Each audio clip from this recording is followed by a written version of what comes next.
Hello everybody! As I've mentioned in previous videos, I spent a few years living in Russia and Georgia.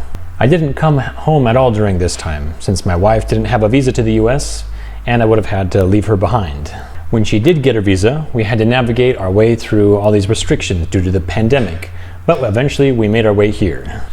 Even though I was born and raised in the US, there were some things that still surprised me, since this was my first time doing them on my own as an adult. And that's what I'd like to talk about in today's video.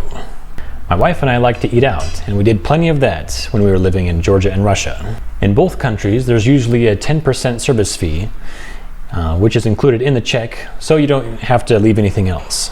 But in the US, you're expected to leave 20%. After they charge your card, they bring it back with your check and a pen so you can write how much you want to leave as a tip. Then you can just leave because they already have your credit card information. I didn't really know how all that worked, since when I lived in the US before, I usually went to fast food restaurants. And even when I did go to a normal restaurant, I was usually going with my family and someone else was paying. Another thing that surprised me while eating out was what happened when we asked for a to-go box. In Georgia and Russia, when you want to take the rest of your food home, they take your plates back to the kitchen and carefully put your food in boxes, as if you had ordered it to go in the first place. In America, they just hand you to-go boxes and say, here you go, and you have to put it in yourself. And then you have to pay them 20% for their service. I was Mormon most of my life and didn't try alcohol until I moved to Georgia. You have to drink wine in Georgia. It's part of the experience. Fun fact, Georgians actually invented wine. You can look it up. Anyways, when we order alcohol in the US, we always have to show our IDs to prove that we're at least 21 years old, whether it's at a restaurant or a grocery store. In bars, you can't even enter the building without showing your ID. In some states, like my home state of Utah, you can't buy anything with a higher alcohol level of 5% at a grocery store. So the wildest thing you'll ever see there is beer or hard lemonade. For anything else, you have to go to a government-run state liquor store. And as you may have guessed, you can't enter that place either without showing your ID. It almost seems like it's easier to buy a gun here than a bottle of wine. Another thing we had to face when we came to this country is the lack of transportation. This wasn't too big of a surprise. I knew very well that the US was a car country.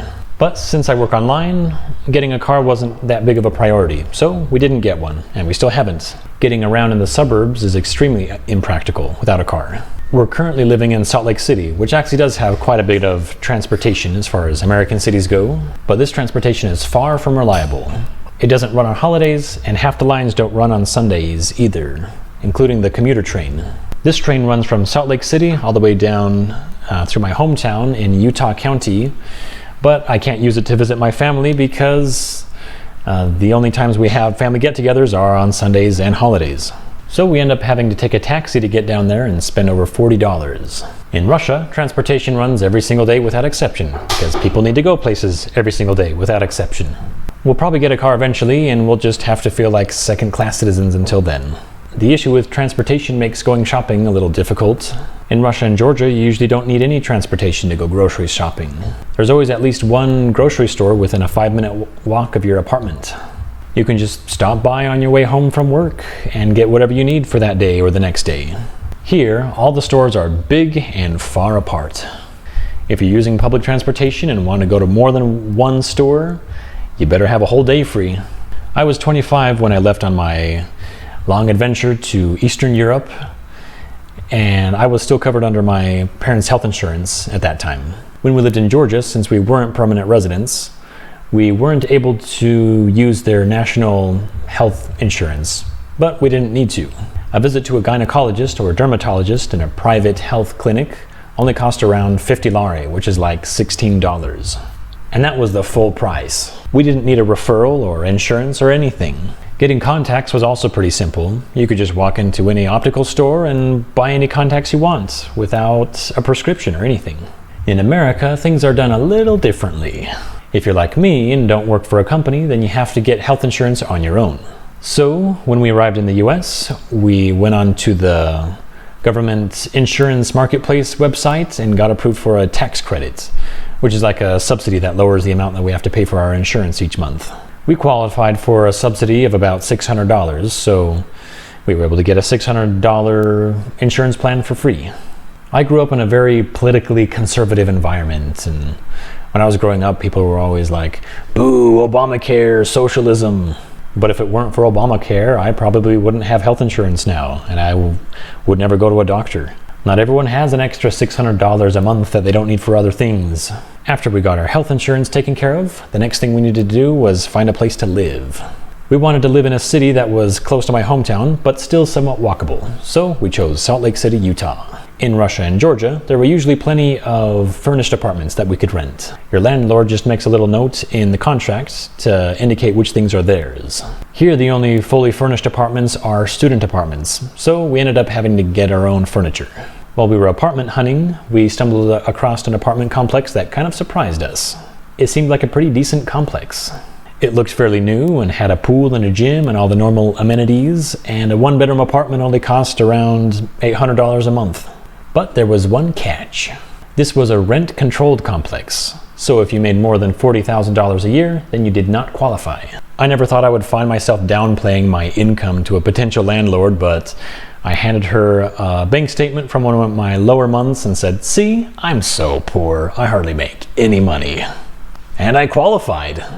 When we walked away from that complex, we thought it might be a nice place to live. It had everything we wanted, for a much lower price than any other complex we'd looked at. But the idea that we were not allowed to make more than $40,000 our first year was kind of unsettling. It didn't seem like a very good motivator for me to build my career. I knew I could make more than that, and I planned to. So in the end, we went with another complex where I'm free to make as much as I want. While we walked the streets of Salt Lake City, we noticed something else that was kind of unsettling. There seemed to be homeless people on every street, and on some streets there were entire camps. This came as a bit of a shock because in Georgia and Russia, two countries with a significantly lower purchasing power per capita, we never saw anything like that. Sure, there was always the occasional beggar sitting and asking for money, and even children sitting and begging, but they didn't set up tents in the city center. They didn't sleep on the street. They always had a roof over their heads, or at least so it seemed to me. I've asked Russians why there aren't homeless people sleeping in tents in the middle of Moscow, and usually their answers are something along the lines of, our streets are covered in ice and are freezing cold half the year. They wouldn't survive. And that's a fair point, but I'm sure it's more complex than that. Sometime I'll try and learn more about that issue. One of the things that really surprised my wife when we arrived in the US was how friendly people are to strangers. While we were apartment hunting here in Salt Lake City, one of the people that walked by said hi to us. My wife was like, "Do you know her?" On many other occasions, a cashier at a grocery store or an Uber driver or someone would be like, "So do you have any fun plans for the weekend?" And we're thinking, nothing I was gonna tell you about. Once we were on a tram in Salt Lake City, and this guy heard my wife say something, and he was like, "So what part of the UK are you from?" And she was like, "I'm not from the UK." He was like, "Oh, I thought I heard an accent." She thought that was hilarious. At school in Russia, she was always taught British English. She's been trying to speak American English, and she does for the most part, but old habits die hard, I guess. There are a lot of things that we like about living in America, although most of those things weren't really a surprise for me. My wife likes not being followed around by sales attendants at stores as if she were gonna steal something. I like having a dishwasher in my apartment. I like knowing that my tax dollars are not being used to build mansions for a dictator. I like knowing that no matter how much I dislike the president, there is guaranteed to be a new one in 4 to 8 years. That can't be said for all countries. That's about it for this video. Check me out on Italki if you're interested in learning either Russian or English, and I'll see you guys next time. Bye.